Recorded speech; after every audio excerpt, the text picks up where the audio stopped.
رسول اللہ صلی اللہ علیہ وآلہ وسلم کی پیاری پیاری حدیث مبارکہ۔ Make sure you like and subscribe to my channel for more hadiths. حضرت اوس بن اوس رضی اللہ تعالیٰ عنہ سے مروی ہے، نبی صلی اللہ علیہ وسلم نے فرمایا، تحقیق تمہارے دنوں میں سے افضل دن جمعہ ہے، اس میں آدم علیہ السلام پیدا ہوئے، اسی دن فوت ہوئے، اور اسی دن سور پھونکا جائے گا، اسی دن بے ہوشی ہوگی، بس اس دن مجھ پر کثرت سے درود پڑا کرو، یقیناً تمہارا درود مجھ پر پیش کیا جاتا ہے۔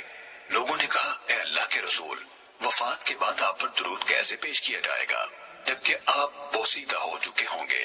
آپ صلی اللہ علیہ وسلم نے فرمایا، اللہ تعالیٰ نے زمین پر حرام کر دیا ہے کہ وہ انبیاء علیہ السلام کے جسموں کو کھائے۔ سنن نسائی حدیث نمبر 1375۔ اللہ تعالیٰ اس کے چہرے کو روشن کرے جو حدیث مبارکہ سن کر آگے پہنچائے۔